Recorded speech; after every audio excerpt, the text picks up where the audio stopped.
little context. I was 26 and I'm a lady. I needed gas and it was around 11 p.m. on a Saturday. I pulled into a busy gas station to fill my tank, except it was completely bare, not a car in sight.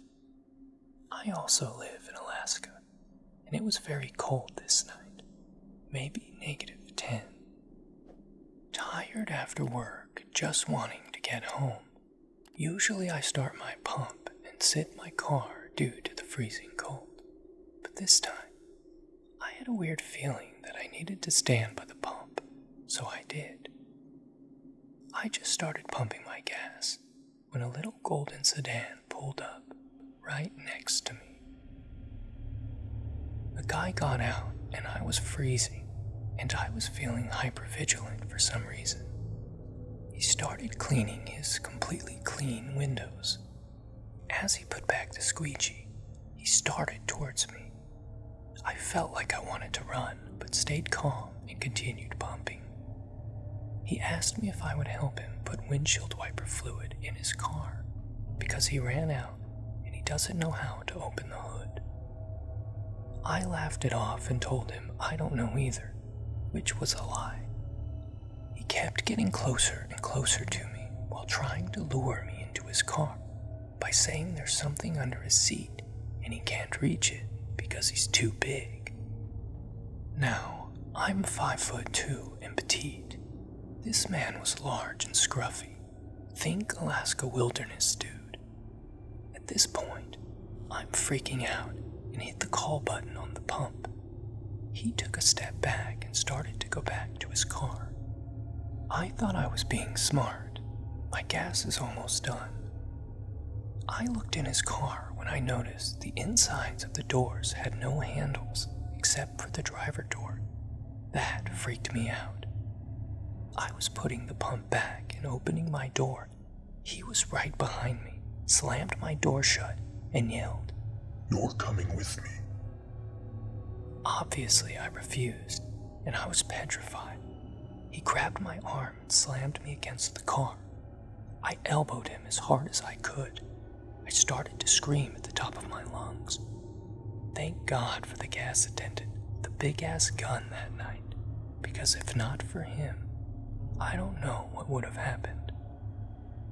The attendant pulled the video, and we made a police report. I called immediately after that guy took off. I never heard anything else about it.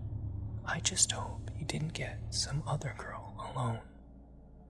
So, to the guy with no door handles, let's not meet.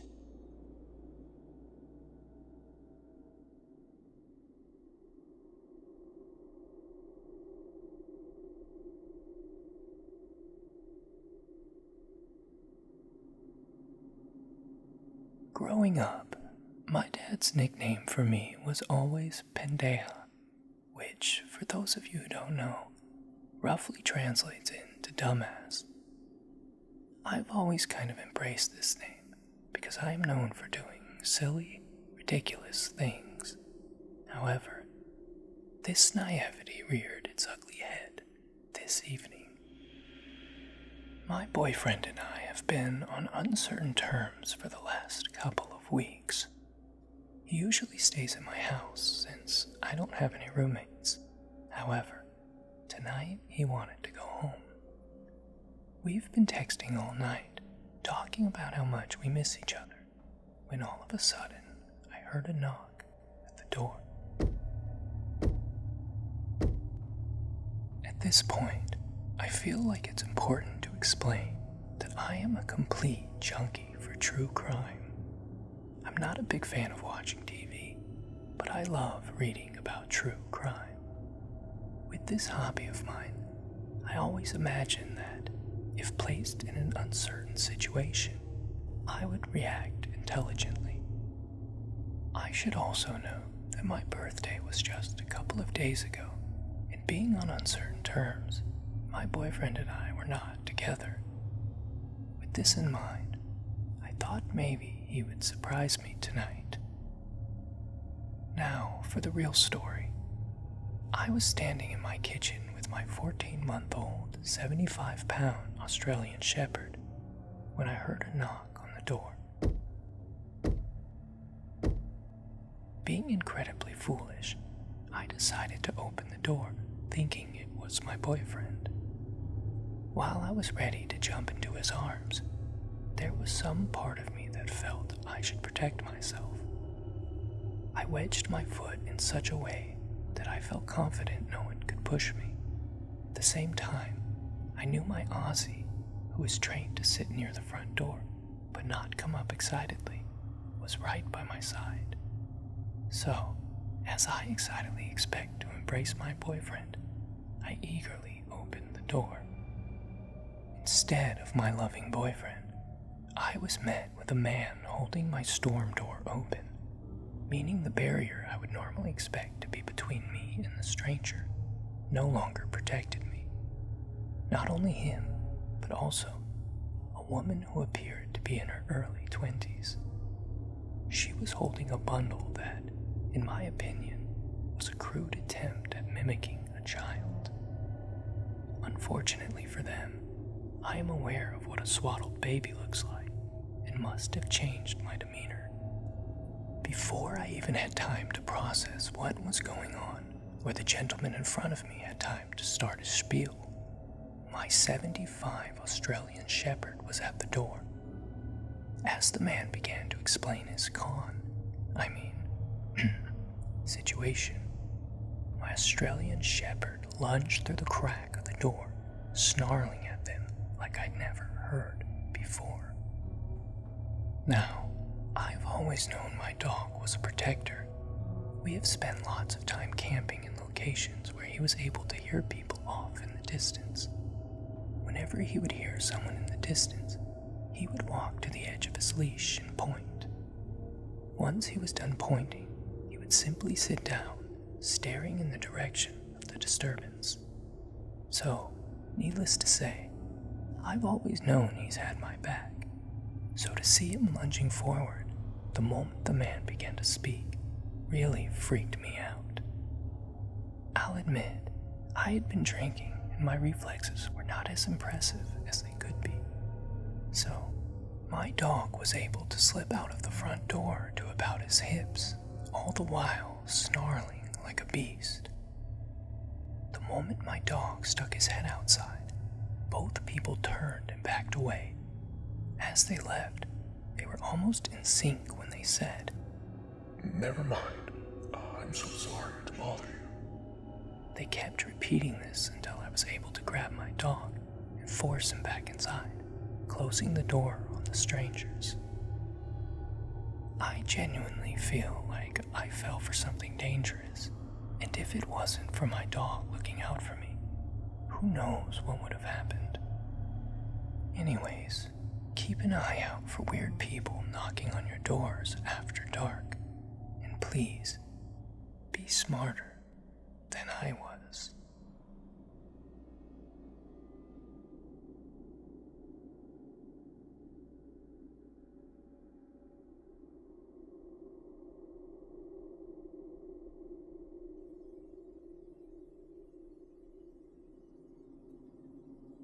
Here's a little info before we get started, as it's somewhat important to the story.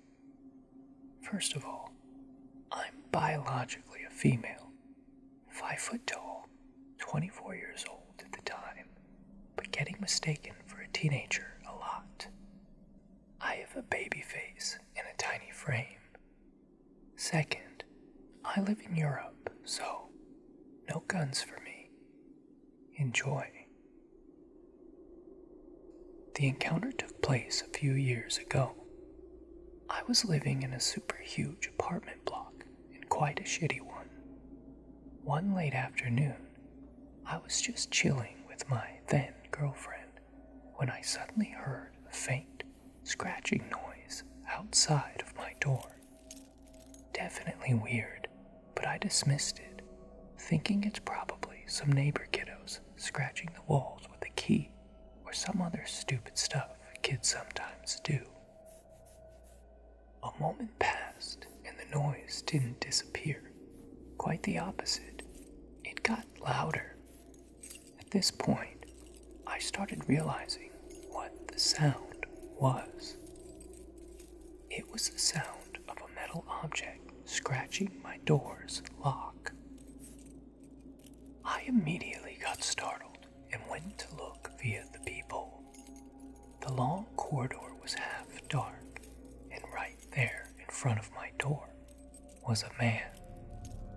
I couldn't see his face too clearly, but I was 100% sure that I didn't know him. He was tinkering with the lock in some way, but with the peephole's limited field of view, I couldn't see what exactly he was doing. I made sure all of my locks were, well, locked, and backed off as it fell silent.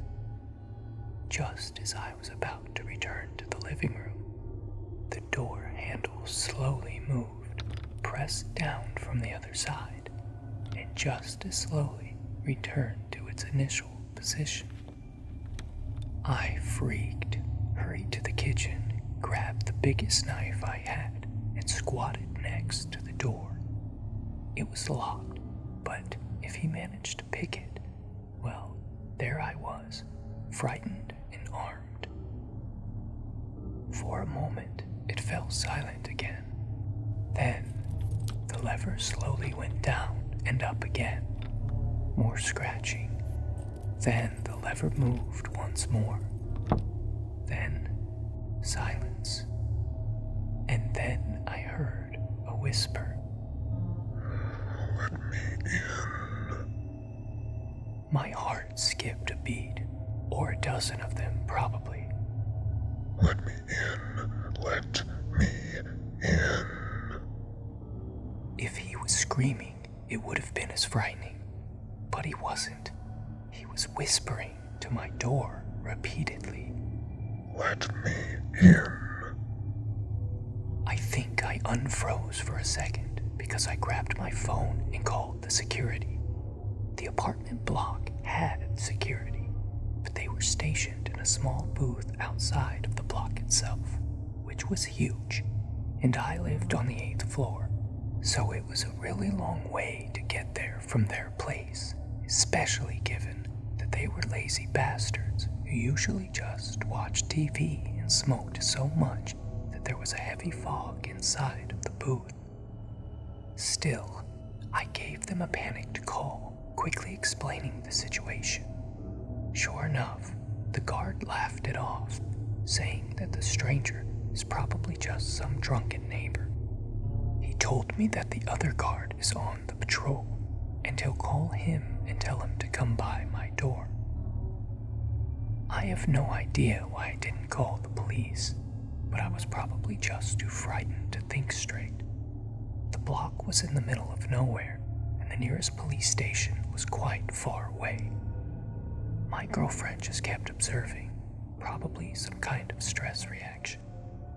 Seconds felt like hours. After some time, it fell silent, this time for good.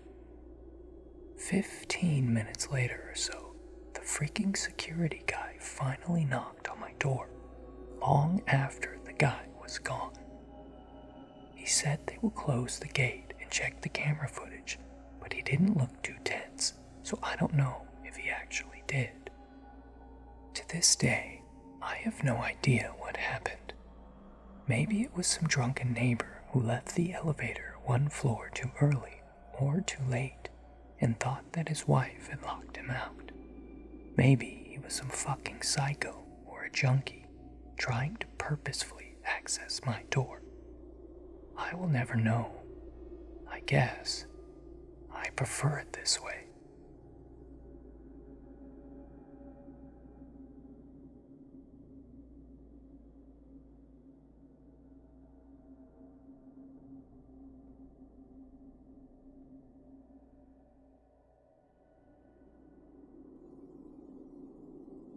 We all make dumb decisions in life, but in this case, I was stupid.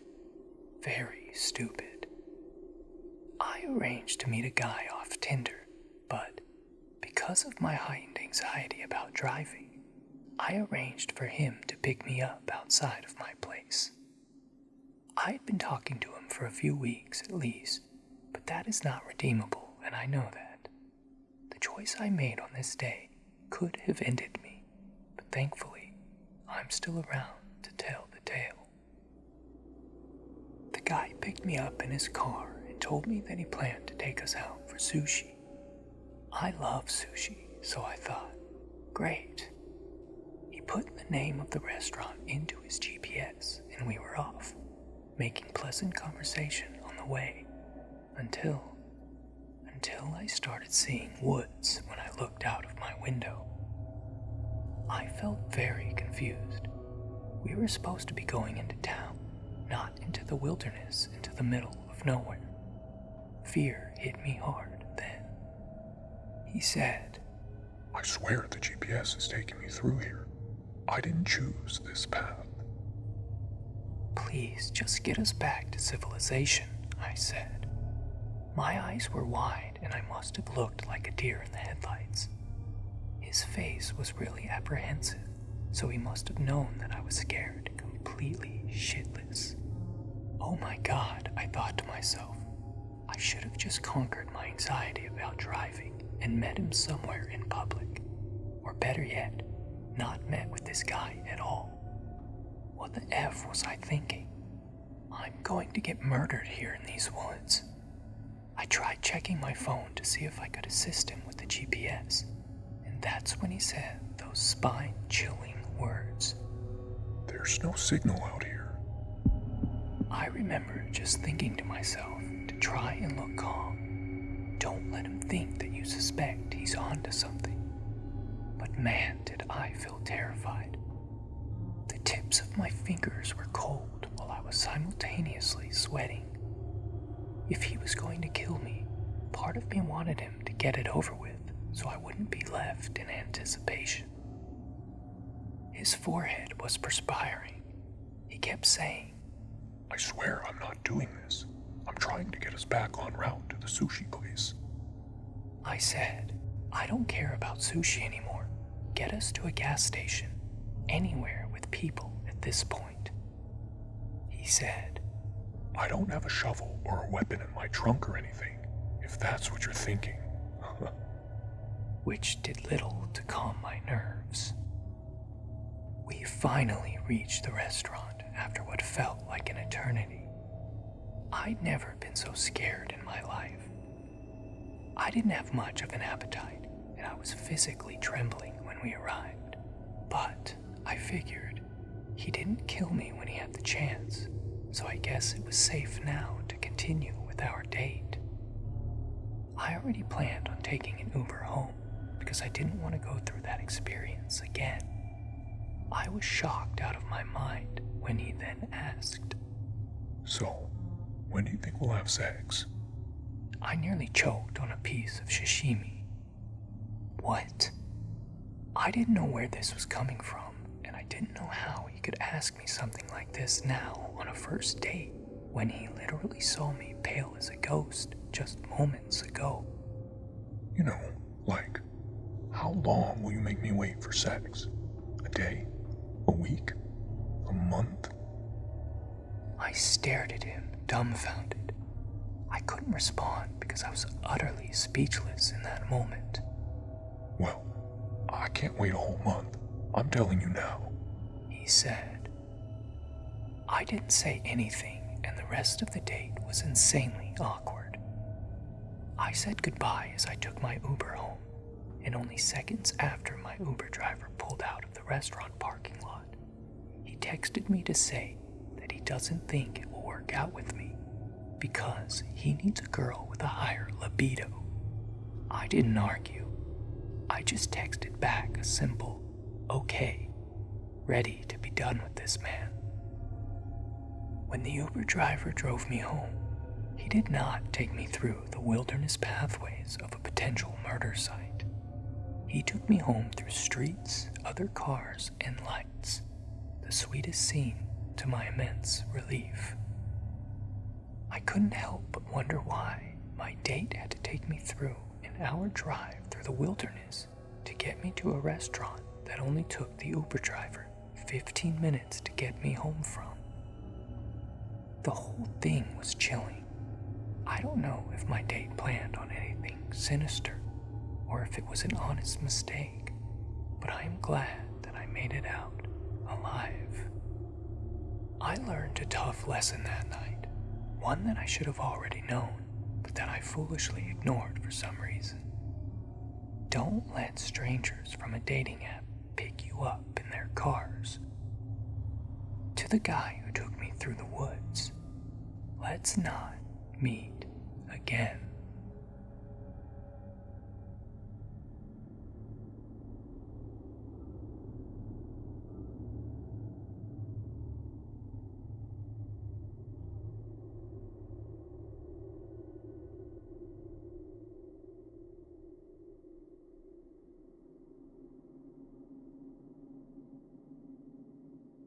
When I was 18, my boyfriend Jake, 21, and I spontaneously decided to go to Canada to go bar hopping. It was a few hours away from our home, so we made the trip. After getting settled in a hotel, we went to the first bar. We had a drink, then went in search of a new bar. Jake and I were chatting and walking when a man with a big puffy coat stopped and introduced himself as Ian. He noticed we were speaking English and invited us to go bar hopping with him. Turned out, he lived just a few hours from where we lived. After a few bars, we met up with two of his friends and went to the strip club. Ian paid our cover charge and drinks with a huge wad of cash. I had never seen that much before. We started talking about weed, and Ian invited us to his hotel room to smoke. I had had way too much to drink at this point, off being sick in the bathroom after one puff. Thankfully, Jake wasn't that drunk, and we both eventually made our way back to the hotel. What a crazy night. The next morning, after a hangover breakfast, we were walking to our car to leave when all of a sudden, Ian and his friends start calling our names. We all remark how strange it is to run into each other again. Ian invites us all for a smoke at his friend's house. It was a shady-looking, run-down apartment.